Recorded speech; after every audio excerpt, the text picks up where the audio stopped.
श्री प्रहलाद जी। राम नाम जपता कुतो भयम, सर्वताप पशुमैनक भेषजम।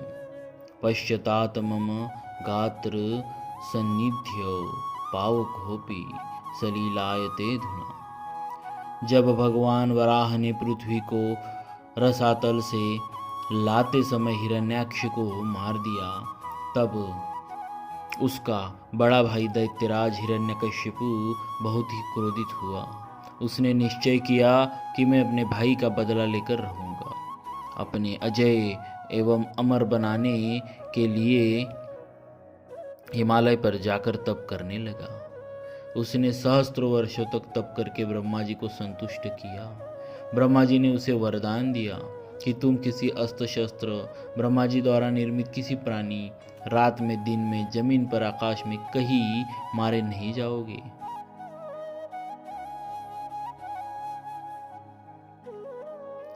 जब हिरण्यकश्यपु तपस्या करने चले गए, तभी देवताओं ने दैत्य की राजधानी पर आक्रमण किया। कोई नायक न होने से दैत्य हार कर दिशाओं में भाग गए। देवताओं ने दैत्यों की राजधानी को लूट लिया। देवराज इंद्र ने हिरण्यकश्यपु की पत्नी कयाधु को बंदी कर लिया और स्वर्ग को चले गए। रास्ते में देवर्षि नारद मिल गए। उन्होंने इंद्र को रोका कि तुम दैत्यराज की पतिव्रता पत्नी को मत ले जाओ। इंद्र ने बताया कि कयाधु गर्भवती है, उसके जब संतान हो जाएगी तब उसके पुत्र का वध करके उसे छोड़ दिया जाएगा। देवर्षि ने कहा, इसके गर्भ में भगवान का परम भक्त है, उसके देवताओं को भय नहीं है, उस भागवत को मारा नहीं जा सकता। इंद्र ने देवर्षि की बात मान ली। वे कयाधु के गर्भ में भगवान का भक्त है, यह सुनकर उसकी परिक्रमा करके अपने लोक को चले गए। जब कयाधु देवराज के बंधन से छोड़ दी गई, तब वह देवर्षि के आश्रम में आकर रहने लगी। उसके पति जब तक तपस्या से न लौटे, उसके लिए दूसरा निरापद आश्रय नहीं था। देवर्षि भी उसे पुत्री की भांति मानते थे और बराबर गर्भस्थ बालक को लक्ष्य करके उसे भगवद भक्ति का उपदेश किया करते थे।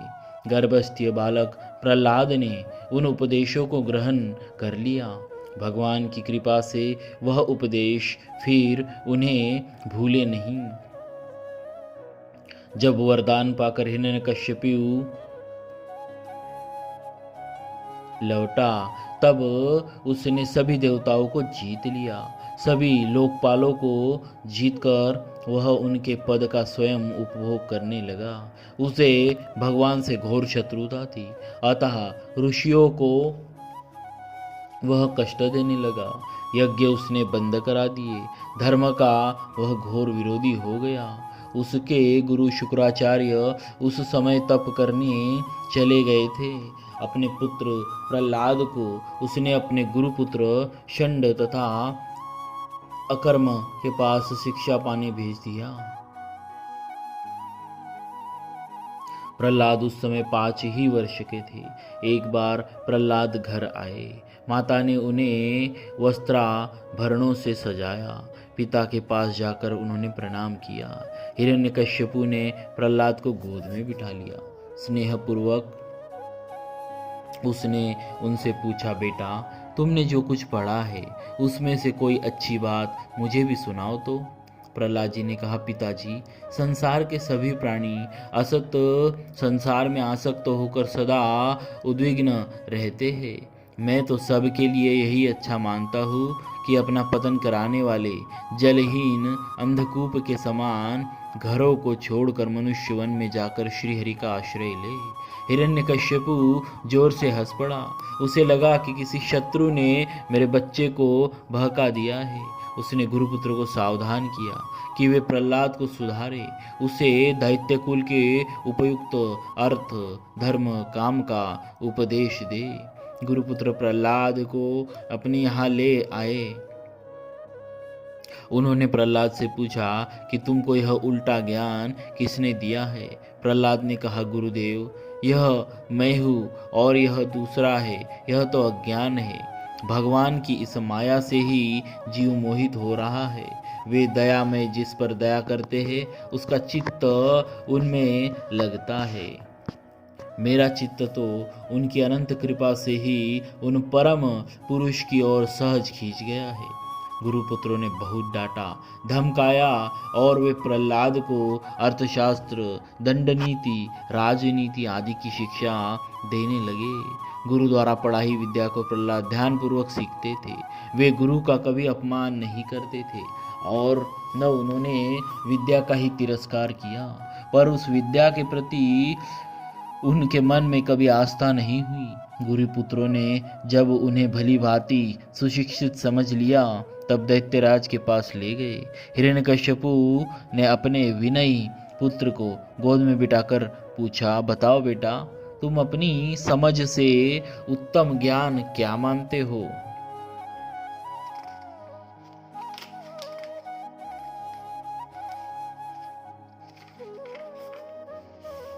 प्रहलाद जी ने कहा, भगवान के गुण एवं चरित्र का श्रवण, उनकी लीलाओं तथा नामों का कीर्तन, उन मंगलमय का स्मरण, उनके आचरणों की सेवा, उन परम प्रभु की पूजा, उनकी वंदना, उनके प्रति दास्य भाव, उनसे सख्य, उन्हें आत्मनिवेदन, यह नवधा भक्ति है। इस नवधा भक्ति के आश्रय से भगवान में चित्त लगाना ही समस्त अध्ययन का सर्वोत्तम फल मैं मानता हूँ।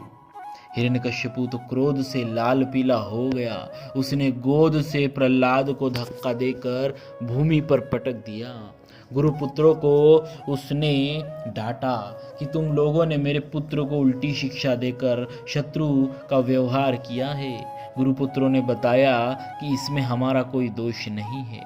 प्रहलाद जी पिता द्वारा तिरस्कृत होकर भी शांत खड़े थे,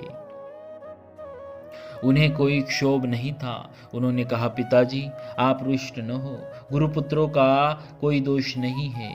जो लोग विषयासक्त है, घर के परिवार के मोह में जिनकी बुद्धि बंधी है, वे तो उगले हुए को खाने के समान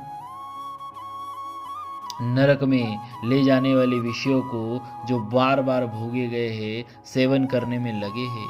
उनकी बुद्धि अपने आप या दूसरे की प्रेरणा से भी भगवान में नहीं लगती। जैसे एक अंधा दूसरे अंधे को मार्ग नहीं बता सकता, वैसे ही जो सांसारिक सुखों में ही परम पुरुषार्थ माने हुए हैं, वे भगवान के स्वरूप को नहीं जानते। वे भला किसी को क्या मार्ग दिखा सकते हैं? संपूर्ण क्लेशों, सभी अनर्थों का नाश तो तभी होता है जब बुद्धि भगवान के चरणों में लगे, परंतु जब तक महापुरुषों की चरण रज मस्तक पर धारण न की जाए तब तक बुद्धि निर्मल होकर भगवान में लगती नहीं।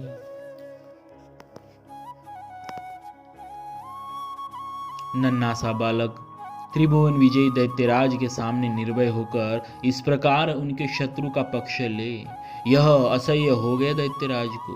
चिल्लाकर हिरण्यकश्यपु ने अपने क्रूर सभासद दैत्य को आज्ञा दी, जाओ तुरंत इस दुष्ट को मार डालो। असुर भाले, त्रिशूल, तलवार आदि लेकर एक साथ मारो, काट डालो चिल्लाते हुए 5 वर्ष के बालक पर टूट पड़े। पर प्रहलाद निर्भय खड़े रहे। उन्हें तो सर्वत्र अपने दयामय प्रभु ही दिखाई पड़ते थे। डरने का कोई कारण जान ही नहीं पड़ता उन्हें। असुरों ने पूरे बल से अपने शस्त्र अस्त्र बार बार चलाए, किंतु प्रहलाद को कोई क्लेश नहीं हुआ। उनको तनिक भी चोट नहीं आई। उनके शरीर से छूते ही वे हथियार टुकड़े टुकड़े हो जाते थे। अब हिरण्यकश्यपु को आश्चर्य हुआ। उसने प्रहलाद को मारने का निश्चय कर लिया। अपने अनेक उपाय वह करने लगा। मतवाले हाथी के सामने हाथ पैर बांधकर प्रहलाद को डाल दिया गया, पर हाथी ने उन्हें सूंड से उठाकर मस्तक पर बिठा लिया। कोठरी में उन्हें बंद किया गया और वहां भयंकर सर्प छोड़े गए, पर वे सर्प प्रहलाद के पास पहुंचकर केचुओं के समान सीधे हो गए। जंगली सिंह जब वह छोड़ा गया तब वह पालतू कुत्ते के समान पूंछ हिलाकर प्रहलाद के पास जा बैठा। प्रहलाद को भोजन में उग्र विष दिया गया, किंतु उससे उनके ऊपर कोई प्रभाव न हुआ। विष जैसे उनके उदर में जाकर अमृत हो गया। अनेक दिनों तक भोजन तो क्या, जल की एक बूंद तक प्रहलाद को नहीं दी गई, पर वे शिथिल होने के बाद ले जो के त्यों बने रहे। उनका तेज बढ़ता ही जाता था। उन्हें ऊंचे पर्वत से गिराया गया और पत्थर बांधकर समुद्र में फेंका गया। 2 बार वे सकुशल भगवान नाम का कीर्तन करते नगर में लौट आए। बड़ा भारी लकड़ियों का पर्वत एकत्र किया गया।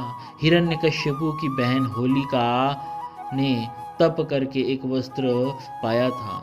वह वस्त्र अग्नि में जलता नहीं था।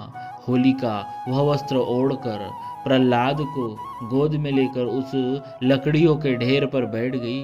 उस ढेर में अग्नि लगा दी गई। होलिका तो भस्म हो गई, पर पता नहीं कैसे उनका वस्त्र उड़ गया।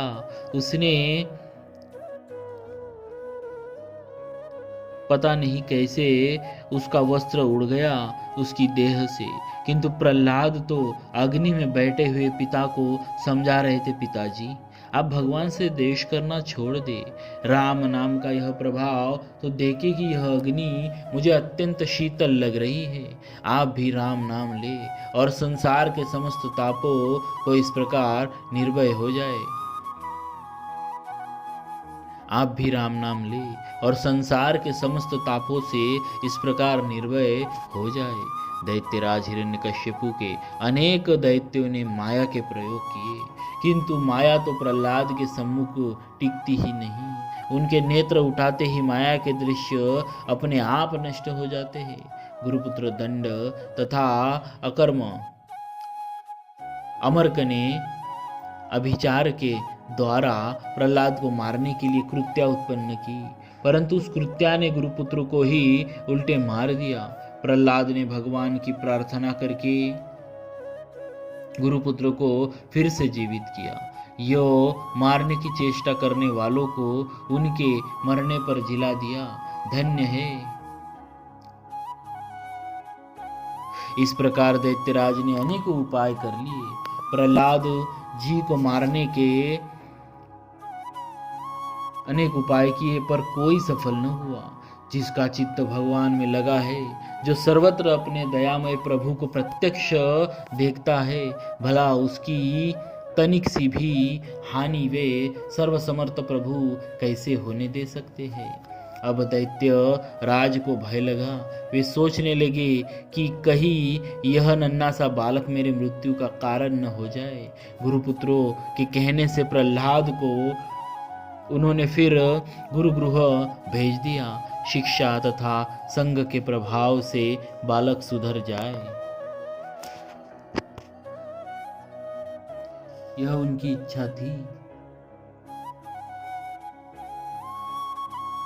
गुरुगृह में प्रहलाद जी अपने गुरुओं की पढ़ाई विद्या पढ़ते तो थे, पर उनका चित्त उसमें लगता नहीं था।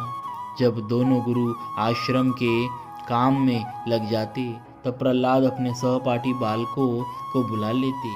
एक तो ये राजकुमार थे, दूसरे अत्यंत नम्र तथा सबसे स्नेह करने वाले थे। अतएव सब बालक खेलना छोड़कर इनके बुलाने पर इनके समीप ही एकत्र हो जाते।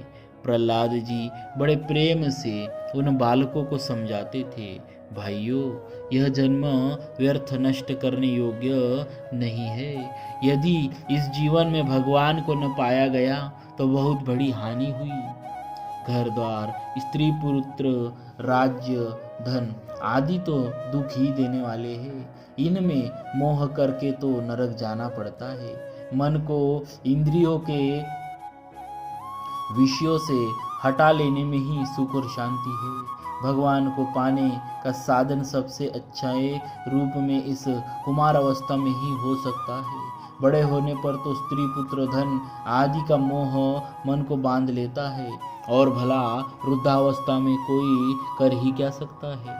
भगवान को पाने में कोई बड़ा परिश्रम भी नहीं। वे तो हम सब के हृदय में ही रहते हैं। सब प्राणियों में ही भगवान है, अतः किसी प्राणी को कष्ट नहीं देना चाहिए। मन को सदा भगवान में ही लगाए रखना चाहिए। सीधे साधे सरल चित्त दैत्य बालकों पर प्रहलाद जी के उपदेश का प्रभाव पड़ता था। बार बार सुनते सुनते वे उस उपदेश पर चलने का प्रयत्न करने लगे। शुक्राचार्य के पुत्रों ने यह सब देखा तो उन्हें बहुत भय हुआ। उन्होंने प्रहलाद को दैत्यराज के पास ले जाकर सब बातें बताई। अब हिरण्यकश्यपु अपने हाथ से प्रहलाद को मारने का निश्चय किया। उसने गरज कर पूछा, अरे मूर्ख, तू किसके बल पर मेरा बराबर तिरस्कार करता है? फिर से लीजिए। सीधे साधे सरल चित्त दैत्य बालकों पर प्रहलाद जी के उपदेश का प्रभाव पड़ता था। बार बार सुनते सुनते वे उस उपदेश पर चलने का प्रयत्न करने लगे। शुक्राचार्य के पुत्रों ने यह सब देखा तो उन्हें बहुत भय हुआ। उन्होंने प्रहलाद को दैत्यराज के पास ले जाकर सब बातें बताई। अब हिरण्यकश्यपु ने अपने हाथ से प्रहलाद को मारने का निश्चय किया। उसने गरज कर पूछा, अरे मूर्ख, तू किसके बल पर मेरा बराबर तिरस्कार करता है? मैं तेरा वध करूंगा। कहाँ है तेरा वह सहायक? अब वह तुझे आकर बचाए तो देखूं। प्रहलाद जी ने नम्रता से उत्तर दिया, पिताजी, आप क्रोध न करें। सबका बल उस एक निखिल शक्ति सिंधु के सहारे ही है। मैं आपका तिरस्कार नहीं करता। संसार में जीव का कोई शत्रु है तो उसका अनियंत्रित मन ही है। उत्पथगामी मन को छोड़कर दूसरा कोई किसी का शत्रु नहीं। भगवान तो सब कही है। वे मुझ में है, आप में है, आपके हाथ के इस खड़ग में है, इस खंबे में है, सर्वत्र है। वे इस खंबे में भी है। हिरण्यकश्यपु ने प्रहलाद की बात पूरे होनी नहीं दी। उसने सिंहासन से उठकर पूरे जोर से घुसा खंबे पर मारा। घुस्से के शब्द के साथ ही एक महाभयंकर दूसरा शब्द हुआ, जैसे सारा ब्रह्मांड फट गया हो। सब लोग भयभीत हो गए। हिरण्यकश्यपु भी इधर उधर देखने लगे।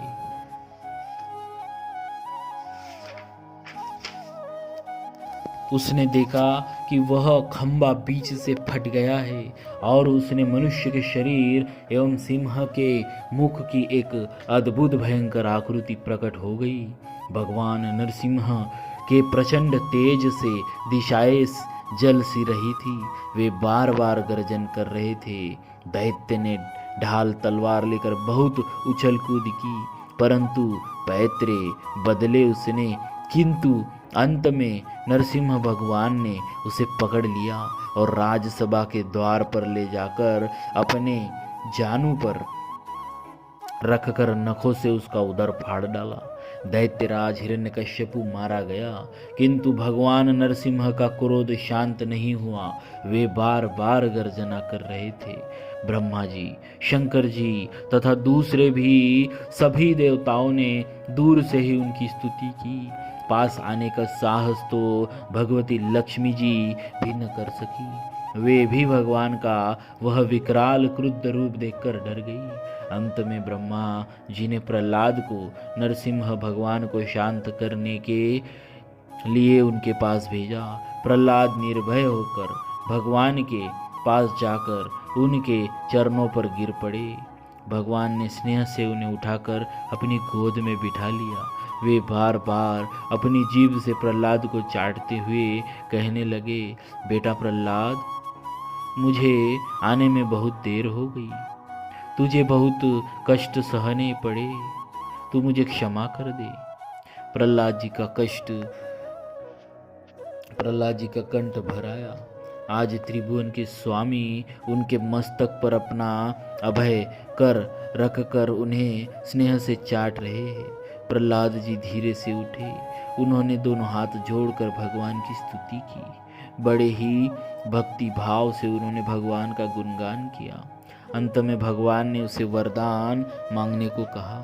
प्रहलाद जी ने कहा, प्रभु, आप वरदान देने की बात करके मेरी परीक्षा क्यों लेते हैं? जो सेवक स्वामी से अपनी सेवा का पुरस्कार चाहता है वह तो सेवक नहीं व्यापारी है। आप तो मेरे उदार स्वामी हैं, आपको सेवा की अपेक्षा नहीं है और मुझे भी सेवा का कोई पुरस्कार नहीं चाहिए। मेरे नाथ, यदि आप मुझे शुद्ध वरदान ही देना चाहते हैं तो मैं आपसे ही मांगता हूँ कि मेरे हृदय में कोई कभी कामना न उठे। फिर प्रहलाद जी ने भगवान से प्रार्थना की, मेरे पिता आपकी और आपकी भक्ति की मेरी निंदा करते थे, वे पाप से छूट जाए। भगवान ने कहा, प्रहलाद, जिस कुल में मेरा भक्त होता है वह पूरा कुल पवित्र हो जाता है। तुम जिसके पुत्र हो वह तो परम पवित्र हो चुका। तुम्हारे पिता तो 21 पीढ़ियों के साथ पवित्र हो चुके। मेरा भक्त जिस स्थान पर उत्पन्न होता है वह स्थान धन्य है, वह पृथ्वी तीर्थ हो जाती है जहाँ मेरा भक्त अपने चरण रखता है। भगवान ने वचन दिया कि अब मैं प्रहलाद की संतान को वध नहीं करूंगा।